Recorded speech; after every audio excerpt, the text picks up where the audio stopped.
next topic is Abhimanyu effect. Very dynamic. Everybody talks of Abhimanyu, and there are questions and question marks we have to face in the life at every juncture. The speaker for this wonderful session is Shivakumar Belavadi. He is a trustee of Shivanetra Trust. Shivakumar Belavadi is an organizing member of the international conference fondly called as Babaji. He is a trustee of Shivanetra Trust and Omnio Future organization. He has been associated with corporate world before beginning his journey with Shivanetra and Omnio Future movements. Babaji has been associated with foundation and activities which are inspired by Shivanetra lineage. He is a full-time prenatal educator and counselor. Many pregnant couples, parents, children, adults have attended seminars and programs conducted by him. He is a member of Association of Prenatal and Peri-Natal Psychology and Health. In fact, he is certified Prenatal and Perinatal Educator from the organization. He has authored books on the prenatal science. He is a Jyothisha Acharya, practitioner and mentor for Shakta Jyothisha. Correct? He has developed Lahari Methodology. Correct? Lahiri, I failed, but there is a, okay, anyway. Lahari Methodology for remediation, fostering peace, tranquility, and prosperity.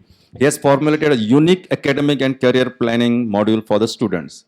Lot of things, and now really is really amazing time which we are going to have. Going back to Abhimanyu effect. What it is, how it is, why it is.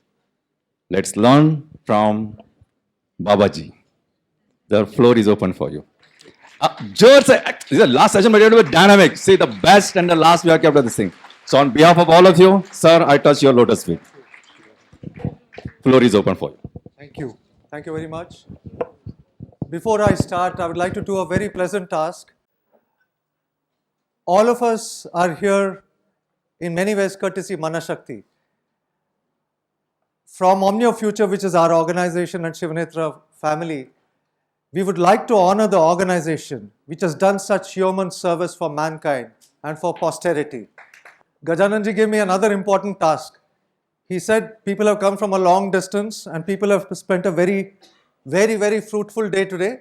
Please make sure that they all go to sleep peacefully in the evening. So that's the job I've got. I'll make sure that all of you go out, at least have dinner in one piece, and I'll endeavor to finish as soon as possible. Okay? I don't think I should exceed my time, but I will try. I'm just starting at 5 to 7. Okay. Abhimanyu effect. What is Abhimanyu effect and why have I chosen this particular topic to speak today? When we come down to ancient wisdom is the future of modern sciences, we talk in terms of blending ancient wisdom and modern sciences. And traditionally, we've treated these as two separate entities, one of wisdom and the other of modern sciences. Is there a meeting ground for both of them? And this is a perspective which I'm going to present, which is that the ancient future indeed is the future of modern sciences. There are many things which are getting evolved, and engulfing mankind's consciousness today, where many of the topmost scientists of the world have repeatedly stated that what's happening today seems to be linked back to time and space of a very different era.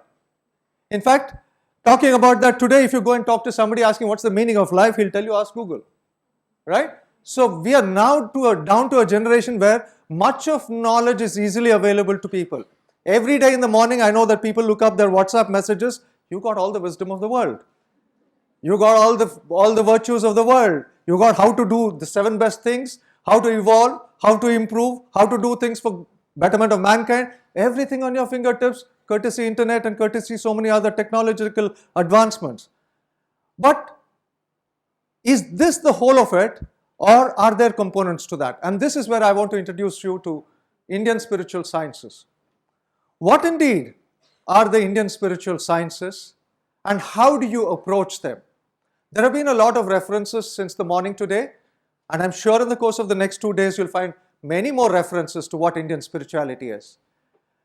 But the truth about Indian scriptures is that when you read a scripture, it is coded.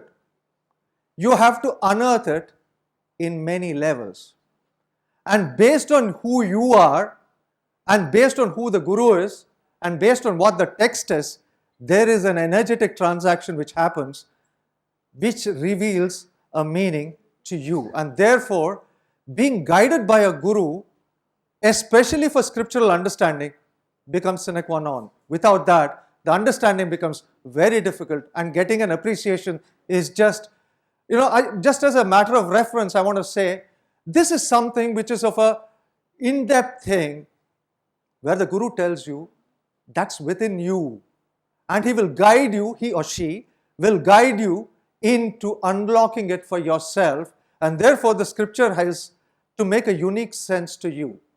The very same scripture which all of you went through, for example, a Garbhopanishad, which is a pithy little, if you want to study that scripture, you'll get it on the internet as well.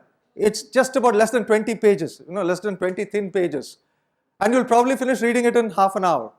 And you know how long I've been in the tutelage with my guru? For full 5 years. For full 5 years on this particular scripture, and we go through it. Even now I'm learning on this particular scripture as I speak about it. So therefore, the unlocking is in many layers.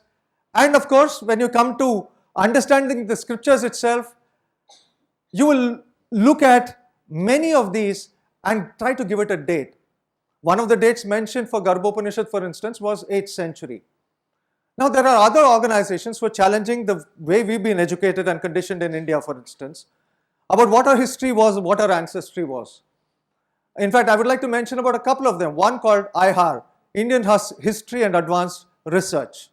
Okay, this organization is based in Houston, Texas, and they've done phenomenal amount of work by trying to read the history of India, including the ancient history of India, through many parameters. And they're all scientists, mind you. They're all people oriented to science, using climatology, genetics, many of the advanced techniques available in science, astronomy, correlating dates, giving dating of a very different kind.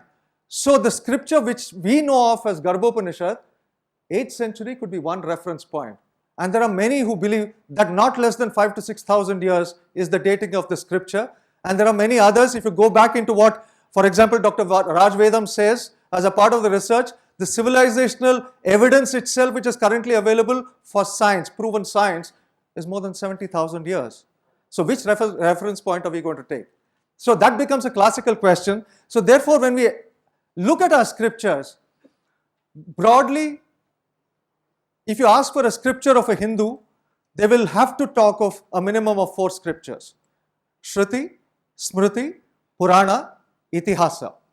Vedas, Shruti, Smriti are the sayings of saints with respect to conduct, with respect to observance. Itihasa is history as it happened, 2 known books of history, Ramayana and Mahabharata, and many things which go along with that. And something more ancient than history is what is called as Purana. If you get into the scriptures, as I said, under the guidance of a guru, you're going to unlock it in layers, over years, over your lifetime and many lifetimes. But the bridge between that esoteric knowledge of what is there in the scriptures and what is easily available for mankind to digest and live and observe in day-to-day life is what are called as our Puranas. And Puranas are a treasure trove. They give mankind, which is day-to-day observable, understandable, practicable. It's a very different kind of understanding which you get from the reading of Puranas.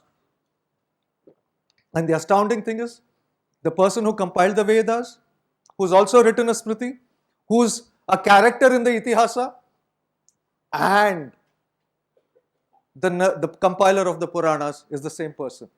It's Vedavyasa. Okay, so when you get down to understanding it, why did he do that? In fact, there's a very interesting narrative.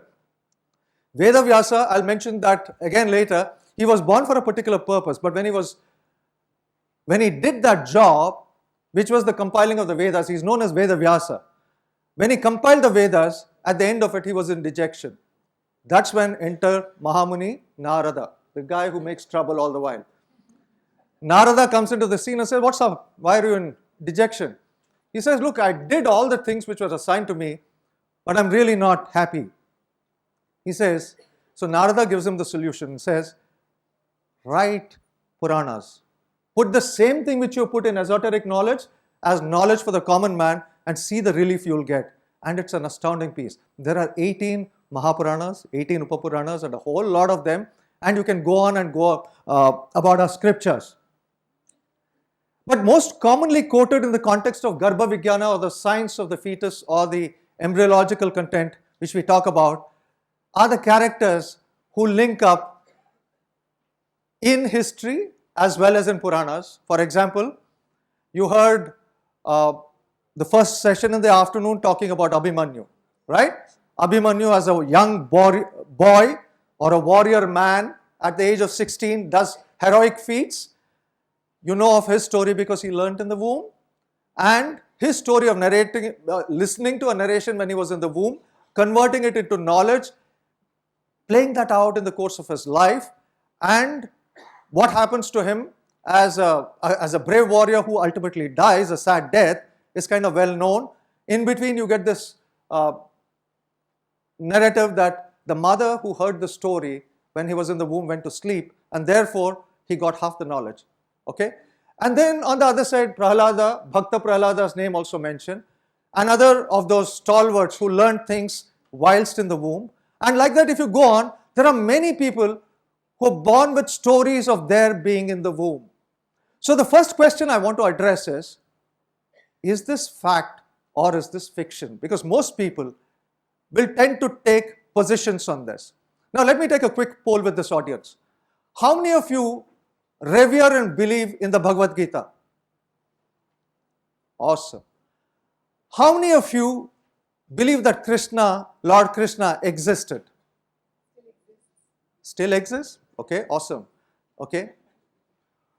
How many of you believe that Abhimanyu actually learnt from his mother in the womb? I can see significantly lesser number of hands coming up. Okay. And how many of you believe that it's possible to teach a baby in the womb to learn? Look at that. Okay, good. This is an interesting audience. Lovely. Now, if you look at the general population, people don't know whether this is history or this is mythology. And for people like me who come from a parampara, this is not mythology. This is part of our history. This is something which has happened, and this lives in our consciousness as Indians, and we live with it day in, day out. There's no denial. No part of it is deniable. So when you begin to observe the birth of Pandavas, Kauravas in a historical context, each of the Pandavas, each of the five, seem to be having some set of characteristics as a Pandava, and each of the Kauravas seem to be having a very different, seemingly different positioning in life, and that's how they seem to have got constructed. Is there more to learn from all our scriptures, and how do we look at this from the perspective of the ancient wisdom of womb sciences encoded within the Puranas and confirming the most modern of pre and perinatal sciences? Is this off? Is this not? Okay, thank you. Now, much of it, I've written a book on this called Abhimanyu Effect. That contains a lot of details of what Abhimanyu Effect is. So I welcome all of you to have a look at that. In fact, we had a seminar recently, I think about 3-4 weeks ago, a live Facebook seminar. That 4.5-hour seminar is still there. It's there on our website and on Facebook. So those of you who want to know this in detail, please, you're most welcome to go to our website and look at that. Abhimanyu's story in a gist, you all heard it so many times over. This lad, whilst in the womb, learns a particular form of art of warfare, and he learns it half because his mother falls asleep. This is one of the narratives. And he begins to use this in the course of his later life, and he dies a heroic death. But the important question is, Subhadra, who was the mother of Abhimanyu, while carrying Abhimanyu for not less than 9 months, must have had millions of conversations, hundreds and thousands of conversations. Why is it that this particular conversation gets in as an imprint into the child, and how does it manifest itself? What are the causes? What are the effects? That's the important bit which I want to focus on. There are 8 factors. There are 8 factors which cause that kind of an imprinting and make it a possibility. Shraddha, Vishaya, Prahelika, Prakriya, Avastha, Shakti, Purvajanma and Kshetra. Now if you look at these, each of them has a very deep import. Shraddha. Shraddha is easily understood as the amount of devotion or the sincerity you're showing at that point of time. Now if you look at the transmission of the entire knowledge, Subhadra was in full devotion. She was completely in the conversation. She herself was a very learned princess, queen, woman of substance. The knowledge which she was getting was from Arjuna and or Krishna, because there are many versions to this, and each of them a scholar by himself. Arjuna was no less a mortal.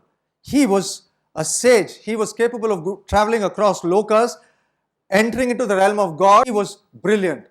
When he learned this knowledge from his guru, Drona, he learned it with devotion. There's a kind of energetic connection which comes about in the field of Shraddha. So the moment the knowledge is of having that quality, there is a further possibility of passing down the lineage. The second of which is called Vishaya. All of us live in the world, the transactional world, where we get a lot of information. When you deal with information, we have to deal with it in 2 perspectives. One of the perspectives, when I get data, I take it and I work with my intellect, my brain and my apparatus, and working through the intellect, I make an understanding, and therefore there is a subsequent processing which happens with one kind of information, which is Vishaya information, which is of the Buddhi variety or the intellect variety. There is a second type of information or knowledge, more than information, knowledge, which is in the realm of what is called as Jnana. Jnana or knowledge which needs no further processing. Why? Because you are that. You are, in the ultimate sense, all-knowing, all intelligence, everything is within you. So all the course of lives and evolutions which you have is to unpeel layers which have come around that and discover yourself afresh. Therefore, the concept of learning, mukti, moksha, everything is in many dimensions. So the knowledge, if it's of jnana, needs no further processing. What happened in this context? This was a curiosity question from Subhadra to Arjuna. Will it work? What is this? So she is taking it at the level of an intellect and wanting to understand this, being in curiosity. She falls asleep, the conversation breaks. If it was jnana, it would have gone in seamlessly. Obviously, there is a calibration of a different kind of knowledge which happened in this particular situation. Prahelika. How does this knowledge content, how is it devolved? The moment you see that there is curiosity or adbhuta which is created, a child begins to learn. So what was being described was a labyrinth. What was being described was a great military formation which is very attractive, and sacred patterns, which is sacred geometry of the world today, sacred geometry containing patterns, symmetry, and how it works on your brain at one level, but beyond the brain at another level is known. So the puzzles which are there are seemingly encoded stuff which go and strike deep somewhere else in your awareness and your consciousness, because of which this becomes possible. Prakriya. How was she getting it? She was in a curious state, definitely. She had asked that question. She was receiving it because she was in a relaxed state, getting it from her husband, and she falls asleep. So there is an in-between state. Hypnopompia, hypnagogia. If you recognize that, the in-between state is one where the child gets direct access because the mother is better prepared to deliver the knowledge because of her own patterns. If you look at that, in that hypnagogic state, she has heard a story, but much better than her, the story has been heard by Abhimanyu. It's an awesome thing. And then, Avastha, what was the Avastha? They were in peace. They were in a situation of understanding, giving love to one another. She, a princess in the royal lineage, listening to her husband. Also some other stories mention of Krishna, which is a brother, either the husband or the brother who intervene, and it's a calm, enabling environment. So the avastha is such that they can take in automatically. It's a condition made for that. Shakti, these are some of the unique powers which are given to people. Now, Shakti and Punarjanma, I will take it together because who was Abhimanyu?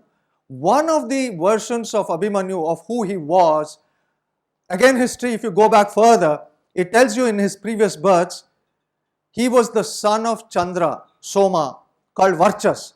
So Varchas, being the son of Chandra, who needed to take birth, came up with certain characteristics. Another form of his, in one of his other births, he was Abhikasura. Abhikasura was a friend of Kamsa.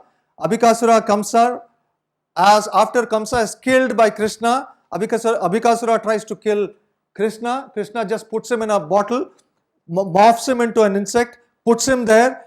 At some point of time, just before her pregnancy, she opens, Subhadra opens that lid and in goes Abhikasura. So there are many stories. So what each of these stories link to is a confluence of energy. In fact, if you listen to Dr. Rajvedam's talks on the narrations which are there in history, astrology, mythology, giving dates and sequencing it, you'll be amazed of how these are historical narratives which make immense sense to us. Each one of them. Rohini Nakshatra, why it is there? Who are the players in that? Each of them from many dimensional perspectives you can get that. And of course, Kshetra. The Kshetra where you are operating and where you are living. We know that this was indeed a great place to be, and it was in the midst of family members who were all very well connected to each other. There was no doubt, there was no reason why this knowledge should not have gone into Abhimanyu. Amazing set of confluences, almost all of them working together in tandem to create a possibility of Abhimanyu getting this information. Now, science will be linear. They will progress step by step and you will get to that place some point of time. But the way Garbhopanishad or the way Bhagavatam, the way Yoga Vashishta, the way many of your scriptures take you back, for example, Garuda Purana will tell you, third day, the structure of the morula is like this. 7th day, blastocyst, what we call as blastocyst, is like this. Now, you want to take it, in the good old days, people would have said, that is nonsense, right? It's not believable. Today, you have 4D scans, you have authentic evidence which are seeable, perceivable by the eyes, so you will tend to believe it. But the truth in the scriptures will stand. In fact, I was amazed, one of the gentlemen, one of the senior people once told me that, you need to revise your book because the number of bones are mentioned wrong. And I said, that's a scripture. You don't change the number of bones according to what we think is current day modern knowledge. You work with the scripture because what is mentioned there, in fact, it talks of 360 bones. You must have heard man speaking. They're talking about snayus, joints, 360 connections to the universe as of an individual soul. So there's many layered knowledge which you can uncover for yourself. So much said about Abhimanyu and how he gets it. But look at the variety in this. What happened to Prahlada? Prahlada, similar story. He was there in the womb of his mother and in a very hostile environment because the father was demonic. He was an asura. He was dead against whatever this child and the mother Kayadu stood for. So Prahlada and his mother, look at Kayadu. Kayadu is the mother. The devotion of the child and the mother are of such a high variety. Devotion, faith, belief, of such a high quality that it transgresses the negative influences of the father, as does, he's born a devotee, who Prahlada, and therefore does the job which he needs to do as a part of that avatar of Vishnu. And second, Faith is a stronger and subtler wave of energy than hatred and pride. If you're able to sufficiently enthuse and infuse the right emotions, because for those of you, I want to mention two things. One, today, neurocardiology and many other branches of science have evolved to tell you that emotions drive your physiology. So if you understand the play of emotions, it tells you how significantly you can either make or break your own self. Okay? So you have bhakti, which is one of the highest, adbhuta, shringara. You go into the highest of emotional states. In fact, a direct conduit into heaven or gods. But this is faith. This is belief. How do I work on faith? How do I work on belief? Please go back to Dr. Bruce Lipton. He talks of biology of belief. Where do you get your beliefs from? Where do you get your beliefs from? Be it history, be it conditioning from your parents and society as you grow up. So therefore, it's not just the 9-month period, what happens before that and what happens after that, the first 2 years of your life as an infant, toddler. So the entire continuum today is called as the golden period, and therefore why the British took 1001 critical days is because they spoke of both the periods in continuum. Okay, and they passed a law in Britain, I'm told, to take care of 1000 days. And that's an organization where the BJP and the Congress have come together. So the Labour and the Conservatives, I'm told, have come together to create this 1001 critical days for this particular purpose. Anyway, a similar story, Parikshit. Who was Parikshit? The son of Abhimanyu. Son of Abhimanyu, whilst in the womb, that was one of the significant things which Abhimanyu does before he dies. Break the formation. Second one, he is about to become the father of this child when the war is going on. And it's a war when more than 1 billion people died. Statistically, if people want to know, more than 1 billion people died, and the whole of the world was involved in that one way or the other. Okay? So in that, Parikshit dies. Okay? And who brings him back? Krishna. Krishna brings him back because that's a possibility. And today, when I hear of stories, right? Routine tests prescribed, whatever number of weeks, 6 weeks, 8 weeks, 4 weeks, heartbeat not found, therefore abort. And I keep telling, and I've seen in my own life through the course of my pre and perinatal journey, innumerable number of women have resisted it and stood the test of time and subsequently delivered healthy babies. Right? So there is one machine-led index, technology-led index. There's another one which tells you, don't foreclose it so early, just wait, give it time. So there are many of these things which happen to us in the course of. So Uttara's bhakti brings Parikshit back. Who is Uttara? Mother of Abhimanyu. Right? So bhakti as a I'm sorry, Uttara was Abhimanyu's wife, Subhadra was the mother. So Uttara's complete devotion, and that brings the entire audience alive, because that's one wrong narration of one particular fact. I'm really impressed. Hats off to all of you. Okay, so that's the story. That's the story. Look at it. The moment you're focused, you're concentrated, you'll get every word, whether you like it or not. It's there in your subconscious. You'll get it. Okay? A prenatal heart can be revived. I spoke about that. Look at the other side. What about fear? Fear, that's the other end of the polarity. Where you have Shraddha, Bhakti, devotion and faith, you have fear at the other end of the spectrum. And much has been spoken about scriptures. And much has been spoken about fear. Much has been spoken about technology and science. But just listen to these narratives of who these people are. The forefathers of the Pandavas and the Kauravas. Dhritarashtra, Pandu. Dhritarashtra born blind because the mother-to-be, Ambika, closes her eyes in fear at the time of conception. And what happens to the child? The child has to be born without eyes. And the other one is in fear and shivering, right? The other mother-to-be, and the child turns out to be pale and not really physically good enough or well enough to do many things. So you have historical births again. Now, if all of you believe that Mahabharata was history, this is history. This is the truth which has happened, and there is enough and more proof than what you want. If you want, just talk to me separately after this session's over. Okay? And who was the person who was responsible for their conception? Come back to sage Vedavyasa. Now, Vedavyasa, how did he keep his influences from getting into the child? Now, if you look at it, the moment you educate the parent, give them clarity about preconception, give them the methodology of how to work with this knowledge and these processes, you're breaking many barriers. So Vyasa, as a saint, had the ability to keep his influences, his personal influences, from getting into the children. Okay? There are many of these linking factors which you'll keep seeing.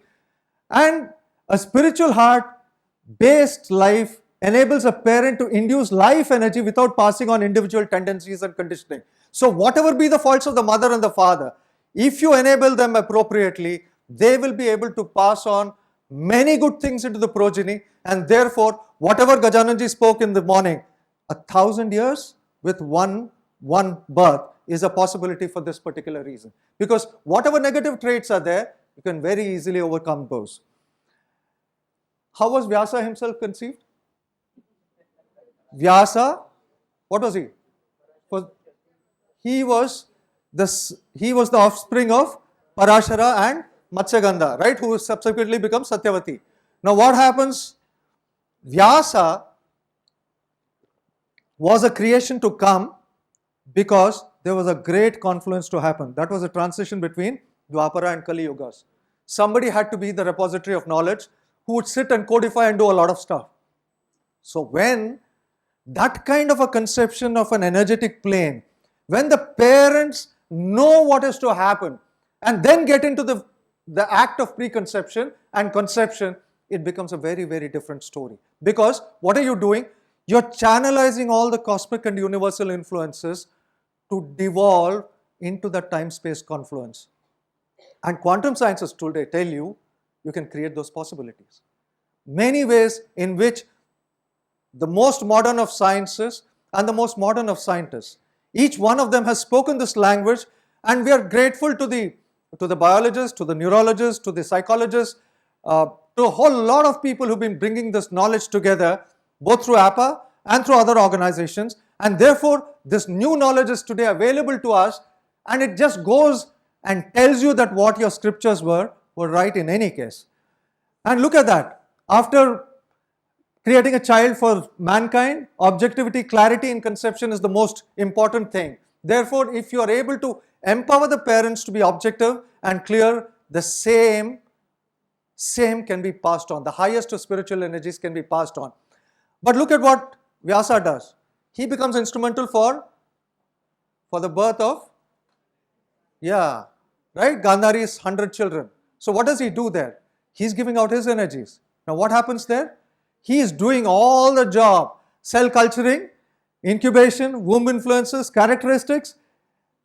And what happens there is an overriding influence of what Gandhari herself was. She conceived simply because she wanted to be better than the Pandavas. She had to establish a place. She carried it all the while in the wild thought that she has to be begetting children so that they come in faster and become the heirs to the kingdom. So she had a lot of negative thoughts which were going in her, a lot of fear, a lot of jealousy, a lot of hatred which happened. The children grew. And the more amazing thing, as 100 sons incubated, thereafter father and mother, Dhritarashtra and Gandhari, continuously infusing them with the thoughts that live like this, hate your cousins, get the kingdom, be yourselves. And what happened to those children? No positive reinforcements possible even after birth. That golden period is a fascinating period because you can work at it at preconception, and if you work at it at preconception, pregnancy and infancy, you've got the golden key. But if you miss any one of them, you get a good chance to rectify many of the things at the subsequent level. Here, an awesome story gone wrong. So therefore, all the conception of these 100 boys itself by the intention of a mother who wants to have 100 sons just to compete with her co-sister. Okay? That was the story.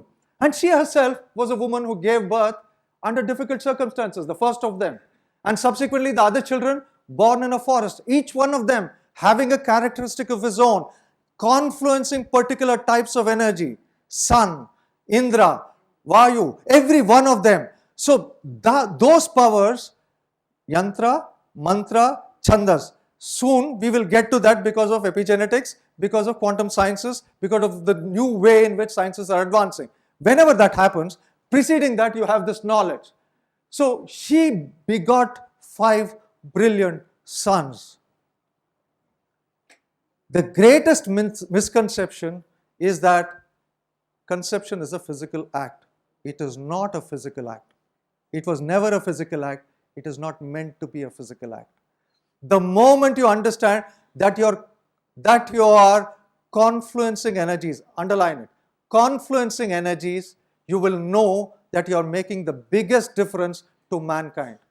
In whatever capacity, a mother to be, a neighbor, a grandmother, a member of society, because you're going to affect everybody who's there in this planet today and for many generations to come in the days to come. Okay, so we have a great role. And all these 5 sons of Kunti, but she also had a Karna. And look at what happens to a Karna. A classic case, confusion. Karna goes for confusion because he's there with the highest of prowess, never able to execute it to perfection. Both while learning from his guru, subsequently on the war field. Look at what upbringing does. So if you get that golden chance to work with your child through infancy and the grooming stages through early childhood thereafter, you can even then work to change the patterns. These are all patterns which we are creating, and once we infuse the right kind of energies, you will obviously be able to change the patterns the way you want it to. That's it. Abandonment in infancy, unclear mind, it can suppress all the innate qualities. I'll just take another 2-3 minutes, okay? A classic example of the cumulative influence of the golden period. And I'll give you one more example of a different kind. Look at Lavakusha. What was the circumstances of Lavakusha's birth? They were in the forest. The mother was abandoned. Okay? And Sita gave birth to Lava and Kusha. How? There was an overriding influence. There was an overriding influence. Despite a princess being sent off to the forest, there was Valmiki. So Valmiki steps in and does for the boys what every spiritual master can. And yet another classic case. Who's that? Draupadi. No golden period, nothing. There are many ways of conceiving. She was one, born from the fire, sole objective, kill that family. So nothing else in her script. She comes with that script. I have to execute these patterns to make sure that all the forces, all the energies will fuse together for that final event to happen. And she does that job brilliantly. So look at that. Adoption after the golden period. Can spiritual education provide a second chance to be reborn? Believe you me, it does. At whatever stage of life you are in, whatever stage of life you are in, there is a message of the Abhimanyu effect that these are patterns in your subconscious. These are patterns in either the active part of your subconscious or the passive part of your subconscious. How do you work into those patterns? How can I become a reborn, a second born once again in the course of my life itself? That's a possibility for me as well. Not just the baby in the womb, there's a possibility for me. So therefore, stories of adoptions, unwanted pregnancies, okay, which have come about, and a whole lot of other social possibilities which are there today, you can actually re-engineer, epigenetically re-engineer. And the science of it, tomorrow Charan and a whole lot of others might be speaking to you, and you will get some of this knowledge. But what our scriptures contain is an amazing narration of the whole of it. So last 2 examples which I'm going to give you, one of Markandeya, sage Markandeya, and Srinivasa Ramanujam. Now Markandeya, both of them died early, right? Both of them died very early. But look at the possibilities. Markandeya, conceived by the parents in complete surrender, faith and devotion to Lord Shiva. They wanted a child like Lord Shiva. He comes, but early death known. The boon goes that you're going to die early. The child grows up with the devotion of the parents, leading to surrendering the child to the divine itself. So what happens to Markandeya? Expectation of parents overwritten by acceptance and unconditional love. So the preset patterns of early death get overwritten and he becomes a Chiranjeevi. He becomes an ultimate Chiranjeevi. Now, both the children grew up to be brilliant with direct powers of receiving revelations. Who was Ramanujam? Ramanujam is more recent for all of us, right? In our lifetimes, so to say. Ramanujam as opposed to Markandeya. Now, what was Ramanujam? A genius, a brilliant one who was born again by the parents praying, please give us that kind of a child. Ordained to die early in his life. What happens in the case of his life? He was educated in the modern system. There was no possibility of spiritual education for him except for his direct communion with his goddess Namagiri Amma. Okay? But despite that, whatever he was to give to the world, he just blurted it out, and the best of mathematicians in UK at some point of time discovered him, took him there, and they're still unraveling many of the mathematical codes which he has given out in a state of ecstasy. Now he was one of the most modern people, but his personal story was a tragedy. Lost in poverty, not having food properly, living in the cold, all of that. Now, in one case, you have a spiritual acceptance and spiritual upbringing which reverses many of the preordained prescriptions. In another one, where he is condemned to live with what was ordained as a part of his initial package itself. So all of us living here today, I just want to end on this note. Destiny is written in the womb. Destiny is written in the womb, seemingly, the genetic patterns which you're getting. But liberation, the further imprints, lies in the heart. There's a lot which is happening with the knowledge of the heart being the seat of consciousness, the heart being the seat of awareness, the confluencing of energies, and a whole lot of possibilities with heart.